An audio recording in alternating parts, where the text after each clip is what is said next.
Picture this: Richard Bennett, a billionaire who has it all, stands alone in his silent sky-high office.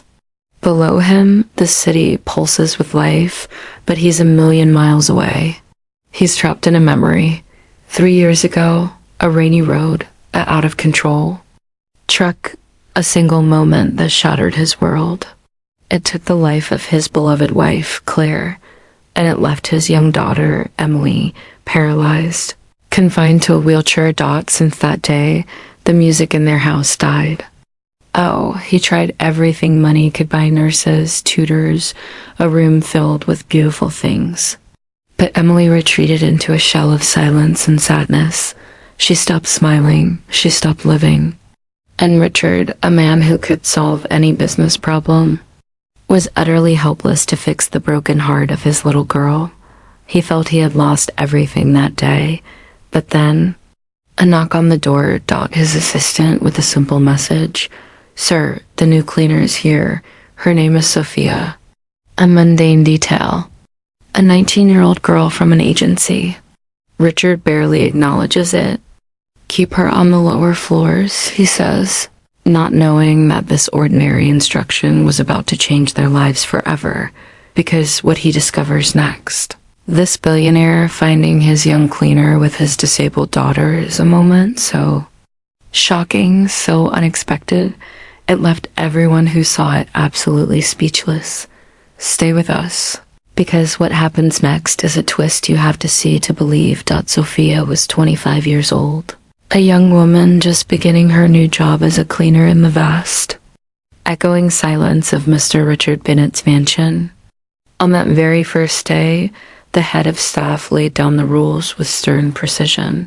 Clean only the areas you're assigned. Do not speak to the family, and under absolutely no circumstances are you to ever go near the last room down the west hallway. That room, she was told, belonged to Emily, Mr. Bennett's daughter. The whispers among the staff were all Sophia had to go on. They said the girl was disabled, confined to a wheelchair, that she never spoke, never smiled. Some even claimed she hadn't set foot outside that room in years. Then came one particularly quiet afternoon. Sophia was mopping the upstairs hallway. The only sound, the soft swipe of the wet cloth on the marble floor. Almost without thinking, she began to hum a soft, familiar tune. It was a lullaby from her own childhood, a song her mother used to sing to her. "You are my sunshine, my only sunshine, .. The simple, heartfelt melody floated down the hall, and she had no idea just how clearly it could be heard behind the closed doors. And then she heard it. A gentle click. She turned around slowly, and there it was. The last door, the one she was expressly forbidden to ever approach, was slowly opening. And then something truly shocking happened. A girl was standing there in the doorway. She was young, maybe 15, with long brown hair and eyes that held a world of tired sadness.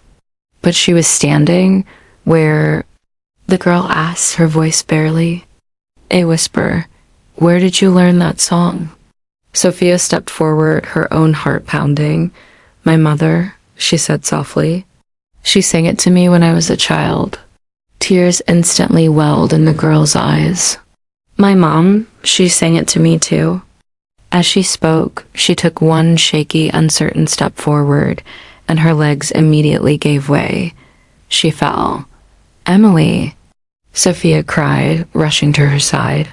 Without a second thought, she gently helped the fragile girl up and carefully lifted her back into the wheelchair. Emily's hands were gripping the arms of the chair so tightly her knuckles were white. Her breathing was fast and shallow.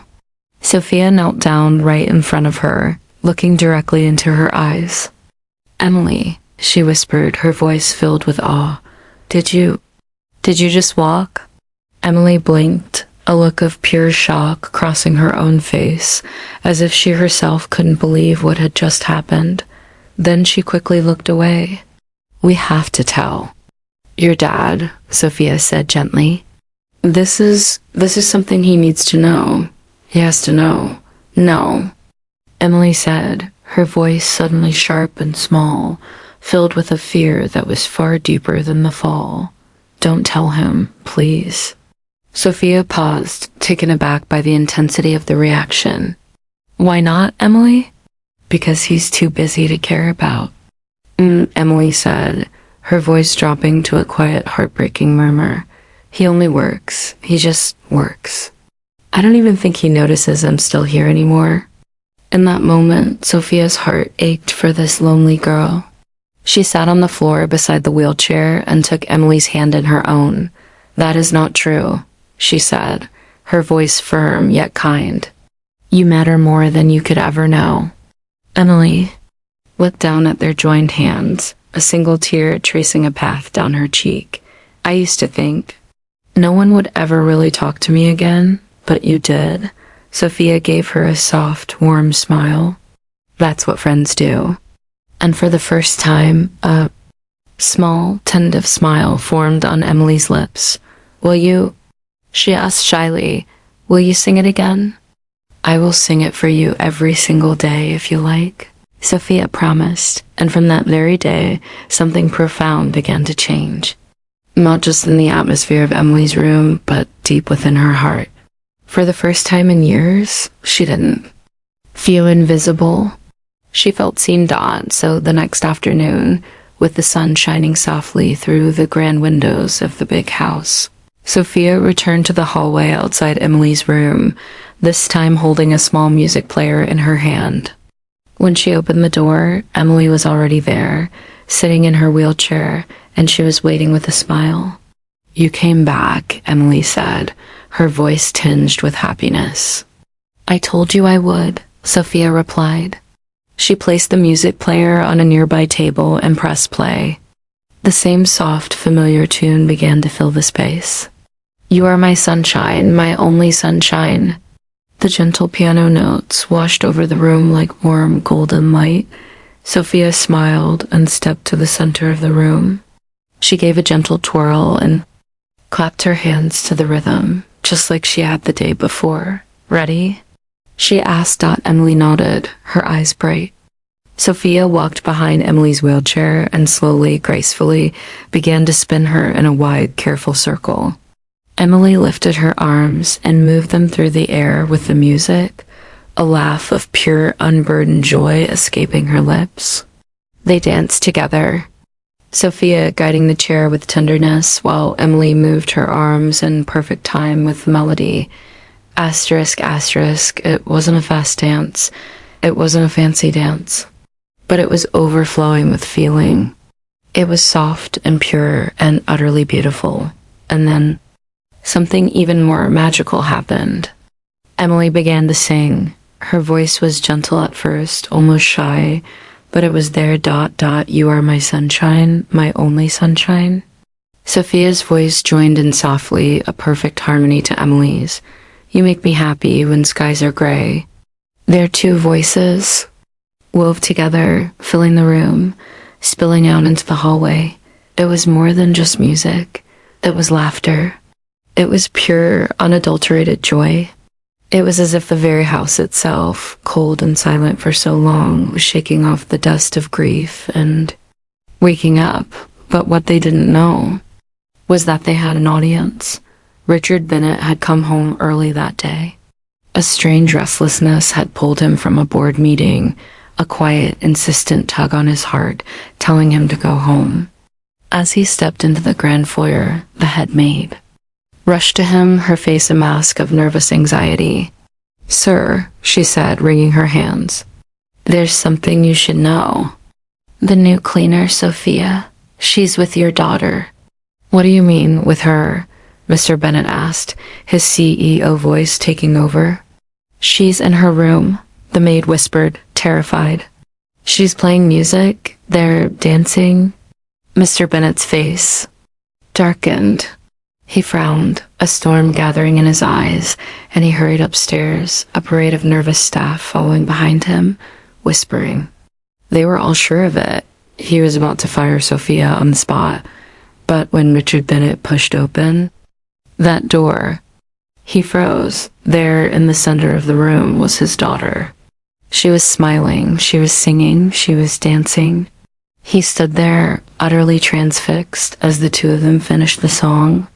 The final note hung in the air, and as the music stopped, Emily turned and saw him. Her beautiful smile instantly faded.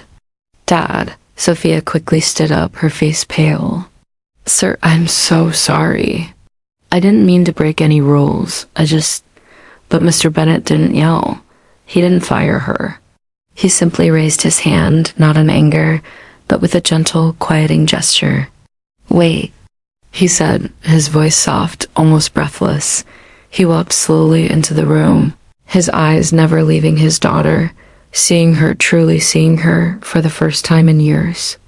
"You were singing," he said, his voice full of wonder. Emily nodded slowly, her hands gripping the wheels of her chair. "You were dancing," he whispered, as if saying a sacred prayer. "I was happy," she said, her voice trembling with emotion. "Mr. Bennet took a deep, shuddering breath, his own eyes glistening with wet tears. "I haven't seen you smile in years." And then, to everyone's utter astonishment, he smiled back. The room fell into a deep, profound quiet. Emily sat in her wheelchair, her heart pounding, watching her father's strong face soften, the tears tracing paths down his cheeks. The maids at the door were frozen, holding their breath, not knowing what would happen next. Mr. Bennet stepped closer and knelt beside his daughter. "I can't believe this," he said, his voice thick with emotion. "You were dancing. You were singing." Emily looked over at Sophia, a new courage in her eyes.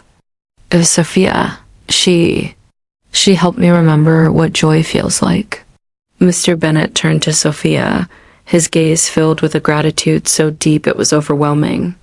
"Thank you," he said, and the words were the most sincere he had ever spoken.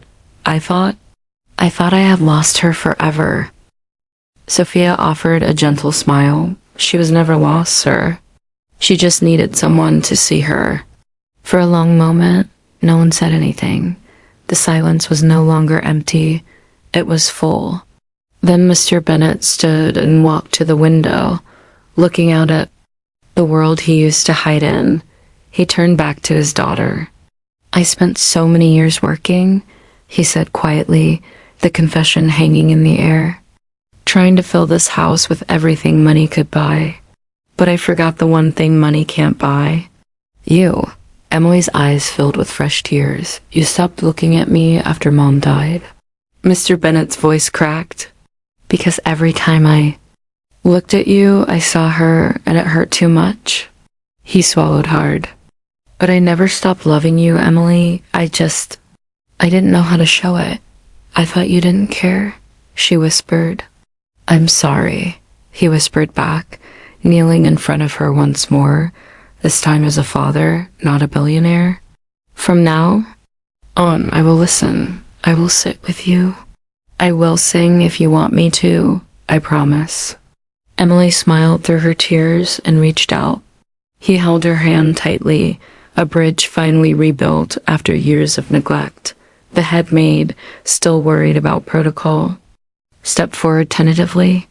"Sir, about Sophia. Should we—" Mr. Bennet shook his head quickly, cutting her off. "Sophia isn't just a cleaner. She's the reason my daughter smiled today. She stays." The other workers looked at each other, surprised and deeply, deeply relieved.